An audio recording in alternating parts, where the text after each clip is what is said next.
स्वच्छ वस्त्र धारण कर पवित्र स्थान पर बैठ जाए और अपने सामने गुरु का चित्र स्थापित कर दे,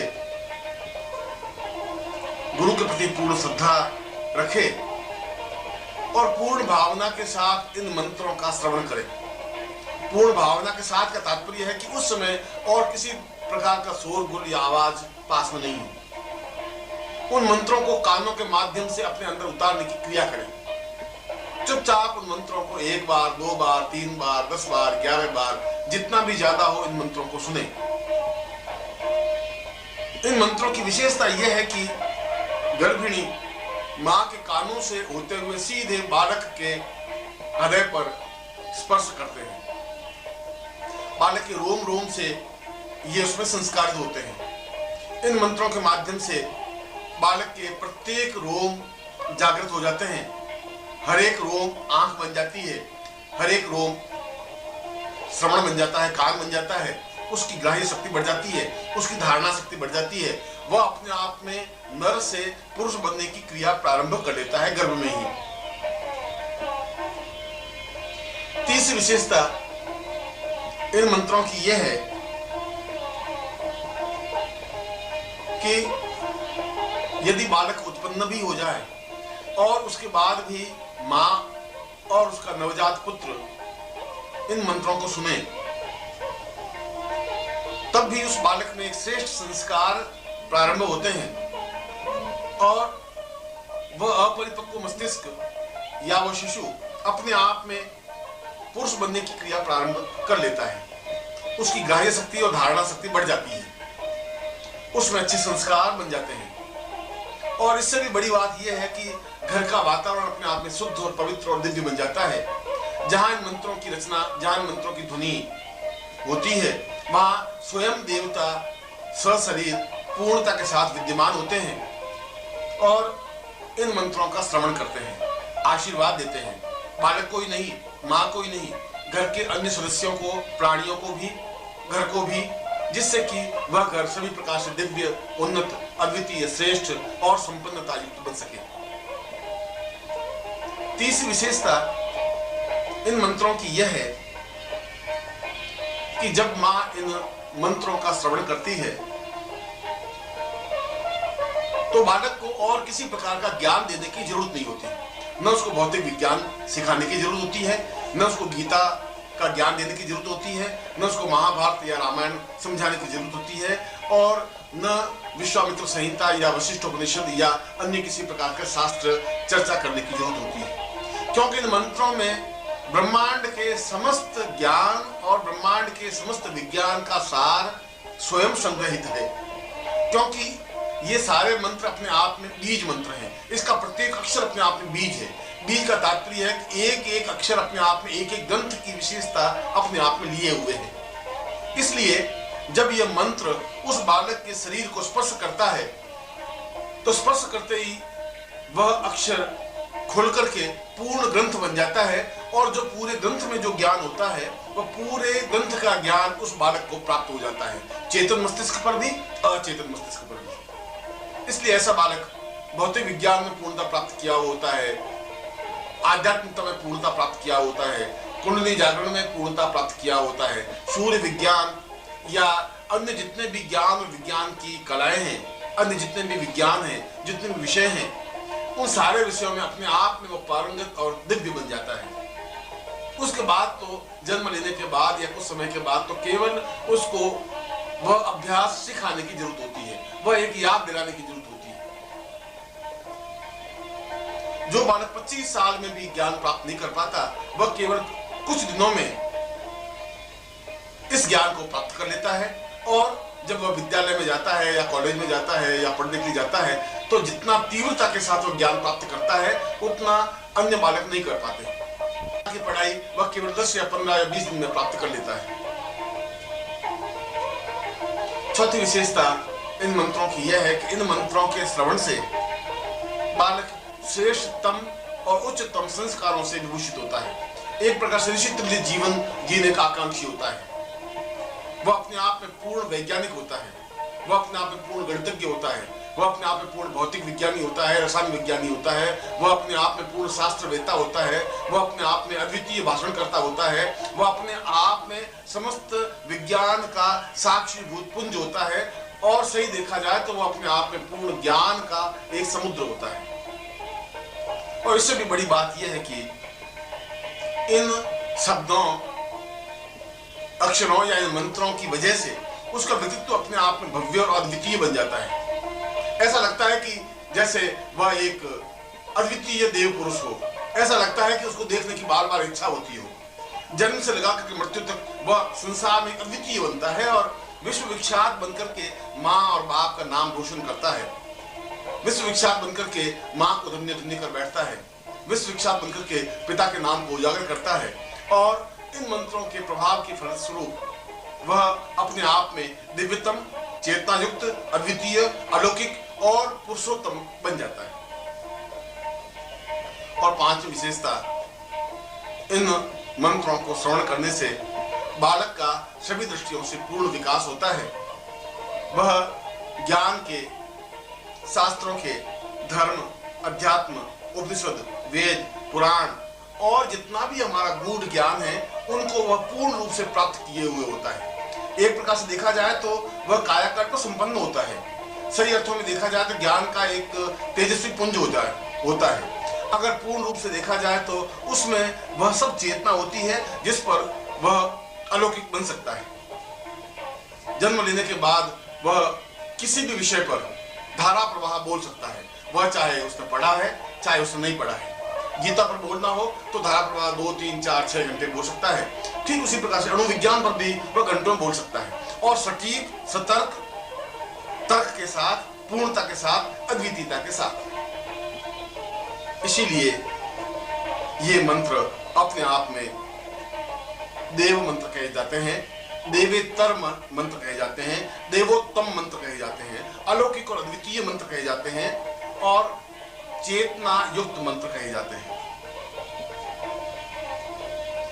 इन मंत्रों को घर में भी यदि हम सुनते रहते हैं या नित्य प्रातः काल पूजा के समय इन मंत्रों को सुने तो हमारा दैनिक कार्यकलाप अपने आप में एक अलौकिक बन जाता है। हमारे शत्रु अपने आप में समाप्त हो जाते हैं, हमारे कार्य अपने आप में सरल और सुगम बन जाते हैं, देवता हमारी बराबर रक्षा और मदद करते रहते हैं, हमारे सारे काम में सुविधापूर्वक संपन्न होते रहते हैं, हमारे चेहरे पर एक ओज, तेजस्विता प्राप्त होती है, और हम जीवन में जो कुछ करना चाहते हैं वह सही अर्थों में अपूर्णता के साथ कर बैठते हैं, हमारे आगे के रास्ते खुल जाते हैं।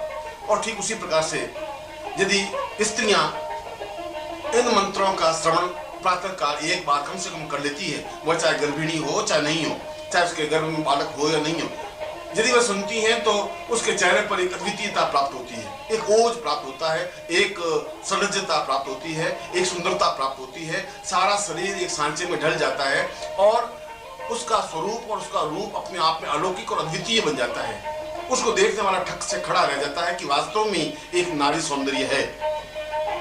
इन मंत्रों के प्रभाव के फलस्वरूप पूरे शरीर का कायाकल्प होने लग जाता है, पूरे शरीर में आलोड़न विलोड़न होने लग जाता है, पूरे शरीर का अपने आप में तेजस्विता का पुंज बनने लग जाता है। इसीलिए इन मंत्रों का प्रभाव गर्भस्थ बालक पर, गर्भिणी पर, घर के वातावरण पर, घर के लोगों पर, पुरुषों पर, बालकों पर, स्त्रियों पर और वृद्धों पर, सभी पर समान रूप से उपयोगी, अलौकिक और अनुकरणीय होता है।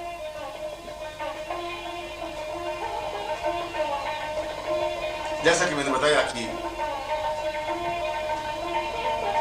ये मंत्र चेतना युक्त होते हैं। जैसा कि मैंने बताया कि चौथे महीने से ही इन मंत्रों का श्रवण प्रारंभ कर लेना चाहिए, और यदि सुविधा हो तो गर्भस्थ स्थिति बनने पर इन मंत्रों का श्रवण प्रारंभ कर लेना चाहिए। मेरे अनुभव में यह भी आया है कि यदि गर्भ धारण नहीं होता है और यदि माँ या स्त्री इन मंत्रों का श्रवण करती है तो शीघ्र ही गर्भ धारण करने की क्षमता प्राप्त कर लेती है। जिनके घर में कई वर्षों से संतान उत्पन्न नहीं हुई, जिनके जीवन में केवल लड़कियां ही लड़कियां हुई, पुरुष या पुत्र उत्पन्न ही नहीं हुआ, उन्होंने भी इस प्रयोग को आजमाया और उनके घर में तेजस्वी बालकों ने जन्म लिया। इसका मतलब है कि यह मंत्र पुत्र प्रदाता है। यह मंत्र अपने आप में पुत्र को देने वाला है। यह अपने आप में पुरुष को पूर्णता प्रदान करने वाला है। इन मंत्रों के प्रभाव से घर में पुत्र उत्पन्न होता है। और सही शब्दों में कहा जाए तो बांझपन जैसा शब्द इस भविष्य में नहीं रह पाता। इसीलिए इन मंत्रों को सर्वोपयोगी बताया गया है, इन मंत्रों को अद्वितीय बताया गया है, इन मंत्रों को अलौकिक बताया गया है। यद्यपि ये मंत्र शब्दों से विभूषित हैं, अक्षरों से विन्यासित हैं, परंतु इन मंत्रों की स्थिति अपने आप में अलौकिक है, अद्वितीय है। और उससे भी बड़ी बात यह है कि इन मंत्रों की ध्वनि मौलिक और अद्वितीय होनी चाहिए। शास्त्रों में इसके बारे में स्पष्ट रूप से बताया गया है कि प्रत्येक स्त्री जो भी इस प्रकार की भावना रखती है, जो भी इस प्रकार की विचार रखती है, वह अपने पति की आज्ञा लेकर अपने योग्य गुरु से दीक्षा प्राप्त करे और दीक्षा के बाद में वह पुंसपन संस्कार या चेतना संस्कार संपन्न करावे। यदि ऐसा नहीं होता है तो केवल इन शब्दों या मंत्रों को सुनकर के भी चेतना संस्कार संपन्न किया जा सकता है। इसके लिए जरूरी नहीं है कि गुरु के पास जावे ही, इसके लिए जरूरी नहीं है कि दीक्षा प्राप्त करे ही। बिना दीक्षा प्राप्त किए भी इन मंत्रों को सुना जा सकता है, बिना दीक्षा प्राप्त किए भी चेतना प्राप्त की जा सकती है या बालक को चेतना संस्कारित किया जा सकता है। परंतु यदि संभव हो, यदि सुविधा पूर्वक हो, यदि सुगम हो, तो गर्भ में जिस समय बालक है उस समय 1 या 2 दिन के लिए गुरु के पास अपने पति के साथ अवश्य जाए और दीक्षा प्राप्त करे, पुंसवन संस्कार संपन्न करावे, चेतना संस्कार संपन्न करावे। मगर यदि बाधाएं हैं, अड़चने हैं, दूरी है, व्यवस्था है, तो इस मंत्रों को प्रातःकाल और सायंकाल अवश्य ही सुने। अपना आचरण शुद्ध और पवित्र रखे, दिव्यता युक्त रखे और जिस समय इन मंत्रों को सुने उस समय पूर्ण संस्कारित होकर के सुने। अपने स्वरूप को सजाकर, सुंदर वस्त्र धारण कर, बालों को सुंदरता से विभूषित कर बैठे और सामने गुरु के अत्यंत भव्य और सुंदर चित्र को स्थापित कर दे। स्थापित करे पूर्ण भव्यता के साथ, स्थापित करे पूर्ण श्रद्धा के साथ, सम्मान के साथ। उस स्थान पर उस चित्र को स्थापित करें जो अपने आप में श्रेष्ठतम स्थान है, पूजा का स्थान है। और फिर प्रातःकाल उठकर गुरु का चिंतन करे, गुरु पूजन करे और हाथ जोड़कर उनसे वरदान प्राप्त करे कि मैं श्रेष्ठ बालक को जन्म देना चाहती हूँ, मैं एक योग्य और अद्वितीय बालक को जन्म देना चाहती हूँ, मैं पूर्ण पुरुष को इस पृथ्वी पर अवतरित करना चाहती हूँ, मैं एक ऐसे बालक को धरती पर उतारना चाहती हूँ जिससे कि इस धरती में वह अपने आप में अद्वितीय बन सके, विश्व विख्यात बन सके, मेरे नाम को गौरवान्वित कर सके, मेरे पूर्वजों के नाम को श्रेष्ठ युक्त बनाया जा सके। और फिर गुरु मंत्र का जाप करे। गुरु मंत्र जाप करने के बाद इन मंत्रों का श्रवण करें। इन मंत्रों का श्रवण 1 बार या 5 बार या 11 बार, जितनी बार भी हो सके सुने, मगर आलस्य के साथ नहीं, लेटे हुए नहीं, आमोद प्रमोद के साथ नहीं, बिल्कुल भव्यता के साथ बैठ करके और इस प्रकार से सुनने की जैसे इसका एक एक अक्षर जीवन में उतारा जा रहा है, इसका एक एक अक्षर कानों के माध्यम से गर्भस्थ बालक तक पहुंचाया जा रहा है, इसका एक एक अक्षर उस बालक को सुनाया जा रहा है। इस प्रकार से पूर्ण चेतना युक्त होकर इन मंत्रों को सुने। मगर यदि गर्भिणी नहीं है, यदि वो गर्भ धारण करने की इच्छा रखती है, तब भी वह अत्यंत पवित्रता और दिव्यता के साथ स्नान कर, बालों को धोकर, स्वच्छ वस्त्र धारण कर, आसन पर बैठकर सामने गुरु के चित्र को स्थापित कर या साक्षात गुरु को सामने उपस्थित कर इन मंत्रों को सुने। और यदि कुछ दिनों तक सुनती हैं तो निश्चय ही उसके गर्भधारण होता ही है, निश्चित रूप से होता है। और यह भी निश्चित है कि ऐसी मां एक सुंदर, स्वस्थ और अद्वितीय बालक को ही जन्म देती है, जो कि अपने आप में तेजस्वी होता है, जो कि अपने आप में अद्वितीय होता है, जो कि अपने आप में भव्य होता है। वह चाहे किसी भी उम्र की, किसी भी जाति की, किसी भी वर्ण की हो। और जैसा कि मैंने बताया कि ये मंत्र, चेतना मंत्र, केवल गर्भस्थ बालक के लिए ही नहीं, अपने शरीर के कायाकल्प के लिए भी अपने आप में अलौकिक और अद्वितीय मंत्र है। पूरे शरीर का कायाकल्प करने के लिए, पूरे शरीर को सुंदरता प्रदान करने के लिए, पूरे शरीर पर एक तेज लाने के लिए, पूरे शरीर पर एक चेतना लाने के लिए और पूरे शरीर पर एक मोहकता लाने के लिए भी इन मंत्रों का उपयोग और श्रवण भव्य और अद्वितीय माना गया है। मैंने ऐसा अनुभव किया है कि जिन बालिकाओं का विवाह संस्कार संपन्न नहीं होता या विवाह में बाधाएं अड़चने आती हैं या किसी वजह से विवाह नहीं हो पाते, वे भी यदि कुछ समय तक इस चेतना संस्कार युक्त मंत्रों को सुनती हैं तो शीघ्र ही विवाह संपन्न हो जाता है, मनोवांछित पति प्राप्त हो जाता है और जिस पति को वह चाहती है या उसके मन में जिस पति की कल्पना है या जैसा पुरुष चाहती है वैसा ही पति उसके जीवन में प्राप्त हो जाता है। जहाँ बालिकाओं के लिए, स्त्रियों के लिए यह मंत्र सौभाग्यदायक है, वहाँ पुरुषों और बालकों के लिए भी यह मंत्र अद्वितीय है, क्योंकि इसके माध्यम से जहाँ वे शिक्षा में श्रेष्ठता और पूर्णता प्राप्त कर पाते हैं, अच्छे अंक लेकर के उत्तीर्ण होने की क्षमता प्राप्त कर सकते हैं, वहीं इन मंत्रों के माध्यम से उनके चेहरे पर एक तेजस्विता, एक भव्यता, एक दिव्यता अपने आप आ जाती है। एक आभा मंडल स्थापन होता है। ऐसा लगता है कि जैसे एक सुदर्शन पुरुष हो, युवक हो। ऐसा लगता है कि जैसे वास्तव में कामदेव सामने उठ करके खड़ा हुआ हो। वह हजारों हजारों को सम्मोहित करने में समर्थ और सक्षम हो पाता है। इसलिए यह मंत्र पुरुषों के लिए, बालकों के लिए उपयोगी है, स्त्रियों के लिए, कुमारिकाओं के लिए उपयोगी है, वृद्धाओं के लिए पूर्ण रूप से उपयोगी है। इसलिए उपयोगी है कि इसके माध्यम से हृदय के, जीवन के और शरीर के समस्त तंतु जागृत हो जाते हैं, आध्यात्मिक चेतना प्राप्त होने लग जाती है और यदि वो जीवन मोक्ष प्राप्ति की आकांक्षी होती हैं, यदि वो जीवन में पूर्णता प्राप्त करने की आकांक्षी होती हैं, यदि वो जीवन में प्रभु के दर्शन करने के लिए आकांक्षित होती हैं, तो उसकी यह इच्छा इन मंत्रों के माध्यम से अवश्य ही संपन्न होती है। एक प्रकार से देखा जाए तो ये विश्व मंत्र है, इसलिए इनको विश्वेत्मा कहा गया है, इसलिए इसको विश्व देवात्मा कहा गया है, इसलिए इन मंत्रों को ब्रह्मांडात्मा कहा गया है। आखिर इन शब्दों का कोई महत्व होगा, आखिर इन शब्दों का कोई अर्थ होगा, कोई प्रयोजन होगा, इसलिए कि ये मंत्र समस्त ब्रह्मांड में स्वतः विचरण करते रहते हैं। जब हम इन मंत्रों का उच्चारण करते हैं तो ब्रह्मांड में विचलित होते हुए मंत्रों को यह ग्राह्य करते हैं और उन ब्रह्मांड के समान मंत्रों का इन मंत्रों से संबंध स्थापन होता है, तो दोनों मिलकर के अपने आप में एक विस्फोट पैदा होता है, एक चेतना पैदा होती है, एक दिव्यता पैदा होती है, एक तेजस्विता पैदा होती है और वह सुनने वाले के हृदय पर एक अद्वितीय बिंब स्थापन कर लेती है। इसलिए ये मंत्र अलौकिक और अद्वितीय है। मैं इन मंत्रों को अभी तक गोपनीय रखा है। अभी तक अपने किसी प्रवचन में या किसी शिविर में इन मंत्रों का चयन नहीं किया।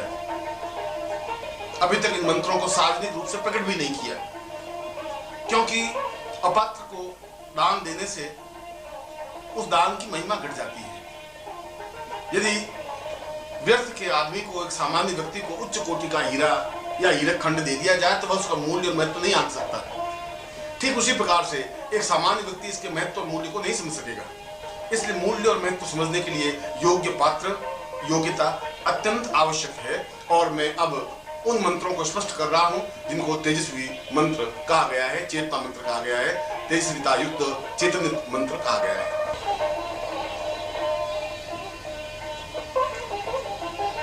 अब मैं चैतन्य संस्कार से संबंधित उन मंत्रों का उच्चारण कर रहा हूं जो प्रकृति निर्मित है, जिनको न देवताओं ने बनाया है, न गंधर्वों ने, न यक्षों ने, किन्नरों ने, न मनुष्यों ने, न ऋषियों ने, जो स्वयंभू हैं, जो अपने आप में उत्पन्न हैं, जो मंत्र अपने आप में दिव्य और चेतना युक्त हैं। उन मंत्रों को मैं उसी ध्वनि के साथ उच्चारित कर रहा हूं, क्योंकि मंत्र के साथ ध्वनि अत्यंत आवश्यक और अनिवार्य तत्व है। उस ध्वनि के साथ उच्चारण कर रहा हूं जिस ध्वनि के साथ प्रकृति ने इसको निर्मित किए हैं। प्रकृति के वातावरण से जिस ध्वनि के साथ उत्पन्न हुए हैं, उसी ध्वनि के साथ मैं इनको स्पष्ट कर रहा हूं। इसलिए जिनके पास श्रवण करने के लिए ये मंत्र हों, वे अपने परिवार को तो सुनाएं, इनका उपयोग तो करें, मगर इनको दूसरों को दे नहीं। दूसरों को सुनाएं अवश्य, दूसरे भी इससे लाभान्वित हों, ऐसा प्रयत्न तो करें। मैं पूर्ण भव्यता के साथ, श्रेष्ठता के साथ और प्राणिक चेतना के साथ मैं इन मंत्रों को सुना रहा हूं, जिनको सुनना, हृदय में उतारना, शरीर के सातों द्वारों को खोलना और क्रिया योग और पुण्य जागरण का एक प्रारंभिक और अंतिम श्रेष्ठतम प्रयोग है, जिसके माध्यम से पुण्य जागरण हो सकती है, जिसके माध्यम से क्रिया योग संपन्न हो सकता है, जिसके माध्यम से शरीर के सातों द्वार जागृत हो सकते हैं, जिसके माध्यम से नर अपने आप में पूर्ण पुरुष बन सकता है और जिसके माध्यम से जीवन की पूर्णता, श्रेष्ठता, सफलता और संपन्नता प्राप्त हो सकती है।